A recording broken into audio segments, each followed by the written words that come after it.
Nous avons vu dans la première partie du TP sur le magnétisme que les aimants permanents constitués d'un matériau ferromagnétique sont une source de champ magnétique. Nous allons maintenant observer qu'une charge en mouvement, c'est-à-dire un courant électrique, est aussi une source de champ magnétique. Vous allez reproduire l'expérience d'Ørsted, il y a 2 siècles, qui avait montré que l'électricité et le magnétisme étaient intimement liés. Nous verrons aussi comment le champ magnétique peut être créé par une bobine. L'expérience du Danois Ørsted consiste à montrer qu'un conducteur parcouru par un courant électrique produit un champ magnétique. Quelle tension allons-nous utiliser ? Une pile de 4,5 V ne délivre pas assez de courant pour obtenir un champ magnétique remarquable. Par ailleurs, nous avons 2 contraintes de sécurité pour la manipulation. À ce propos, nous avons vu 2 choses en cours. Primo, la résistance du corps humain est de l'ordre de 500 ohms. Et secondo, que le courant limite dans le corps ne doit pas dépasser les 30 mA. Nous allons donc utiliser une alimentation stabilisée, délivrant une tension inférieure à 15 volts. Il nous faut alors calculer la résistance de notre fil mise aux bornes de notre générateur. Nous avons vu en cours que la résistance est reliée à la résistivité, ici nous avons du cuivre, à la longueur de fil utilisée, ici près de 180 mètres, et la section du fil de l'ordre du millimètre carré. Je vous laisse vérifier le calcul.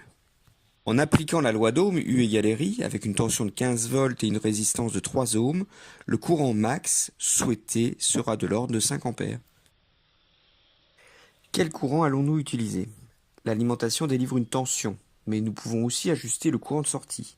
Plus la tension sera élevée, plus le courant fort sera possible. On prend souvent l'analogie de la tension avec la hauteur d'un barrage et le courant avec le débit d'eau. Donc plus la hauteur d'eau sera grande, plus le débit d'eau sera important. Le montage électrique est on ne peut plus simple. Un multimètre numérique est placé en série dans le circuit.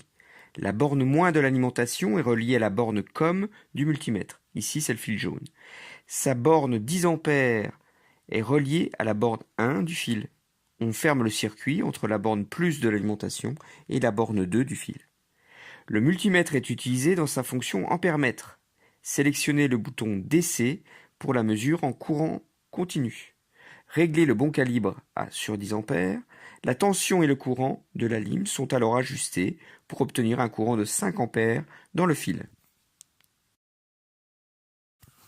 Nous allons appliquer la même méthode que dans la première partie du TP pour mettre en évidence le champ magnétique. Le fil considéré ici est un bouquet de fils, le courant passe dans le même sens. Circulez la boussole magnétique tridimensionnelle tout autour du fil. Avec vos connaissances acquises sur les directions prises par la boussole, déterminez les directions et les orientations des lignes du champ magnétique. Le spectre magnétique peut se révéler en saupoudrant la limaille de fer sur une feuille de papier blanche. La feuille blanche vous servira à récupérer facilement la limaille de fer. Observez la figure produite par les lignes de champ. Voyez-vous une symétrie particulière pour le champ magnétique ? Vous allez déterminer la grandeur du champ magnétique à l'aide d'un teslamètre, déjà utilisé dans la première partie du TP. Choisissez le calibre 20 millitesla. Pensez à annuler le champ magnétique terrestre en plaçant la sonde loin du fil. Observez que l'orientation de la sonde n'est pas sans conséquence. On vous demande ici de représenter l'amplitude du champ magnétique en fonction de la distance de la sonde au fil. B peut être obtenu par le produit vectoriel entre le courant I et le vecteur position OM. La règle de la main droite vous permet-elle expérimentalement d'obtenir ici le sens du courant I circulant dans le fil ? Pouvez-vous aussi expérimentalement vérifier la dépendance du champ magnétique B avec la distance OM. Est-ce linéaire ? Voyez-vous une dépendance en 1 sur R carré, en 1 sur R cube ? Je vous laisse réfléchir.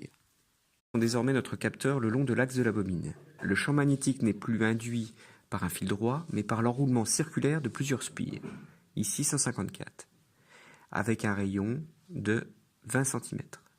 C'est ce qu'on appelle un solénoïde qui forme un dipôle magnétique avec un pôle nord et un pôle sud. La face où le courant circule dans le sens trigonométrique constitue le pôle nord, l'autre est le pôle sud. Indiquez les pôles du solénoïde selon la circulation du courant dans la bobine. Déplacez le capteur magnétique le long de l'axe de symétrie de la bobine. Relevez la position du maximum. En ce point, on vous demande d'examiner la variation du champ magnétique en fonction du courant, que vous ferez varier de 0 à 5 ampères. La loi B égale mu0 NI est-elle vérifiée? Regardons maintenant si nous inversons le courant. Lorsque le circuit est coupé, la boussole indique le pôle magnétique terrestre, comme observé dans la première partie du TP.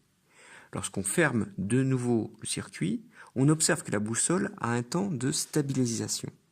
On observe ici le régime transitoire de la bobine.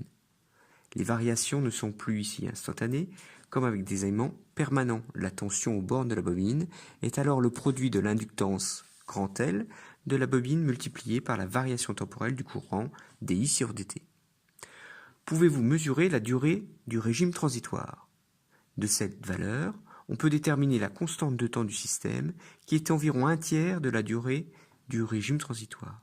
On pourra montrer que cette constante de temps est le rapport entre l'inductance de la bobine sur la résistance du circuit grand L. Est-ce un moyen d'évaluer l'inductance? Pour conclure, que pouvez-vous dire des différences entre aimants permanents et ceux induits électriquement? Pour votre information, les nuisances magnétiques en mode dynamique, oscillant la fréquence du réseau électrique de 50 Hz, ces troubles peuvent apparaître à partir d'une exposition de votre tête à une induction magnétique externe de 4 à 6 millitesla.